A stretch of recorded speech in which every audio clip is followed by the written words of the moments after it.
Pasado alas 7 idi rabii na alarma dagiti personnel iti Abra Provincial Jail. Kalpasan ang maysa kadagiti trustee a PDL iti naglibas. Kaya nabigbig ani Jimsel Bergonia, 21 years old, residente ti Katakdegan Nuevo Manabu, Abra. Ken sumangsangot iti panaglabsing ti Republic Act 10591. Kaya dito'y likodak iti kasilya dagiti gwardiya iti APJ ken dagiti trustee. Dito'y anag na ni Jimsel, timpak tinailet a creek. Upat lang di pati kadayuna, matuparnan, daytoy abot ti kanal, nga kumamang terwar ti pagbaludan, nga iso, tirimwaran na. Iti investigasyon, nakita pa iti ala ti CCTV ti pagbaludan, amagmag na iso na iti creek.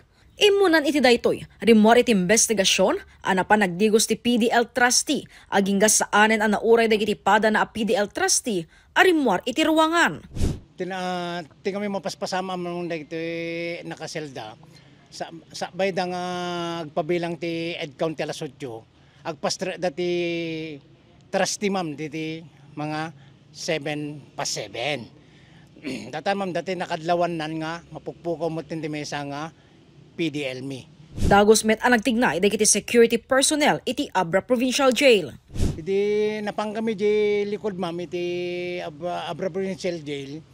Nakita man niti manhole ma'am nga nag-exita na kita na press nga pitak iti rabaw iti manhole nga naggigaman na ma'am. Tugot ti man na sir. Yes ma'am, yes ma'am. Mapapati adinalanan na iti transmitter kalaba. Iti nagbaetan iti University of Abra ken Bangked West ken Kabildatan. Ket itay laing pasado alas 10 ti bigat, babayan iti tulong dagiti CCTV ken impormasyon ti publiko, nakaawat ti report ti Abra Provincial Jail nga da iti pagtenganda ti naglibas a PDL. Pasado alauna itay malem, natiliw ken maisublisunan iti pagbaludan. Natindag ko man di nako, di may isang box ko nga sabon ma'am, di banger nga CR ma'am. Natindag ko di ma'am, tapos nagdiretso mi di kanal. Aba ko inaran ma'am, indiretso ko ma'am. Apay mat nga naglibas ka di rabii. Nailiwa lang ma'am.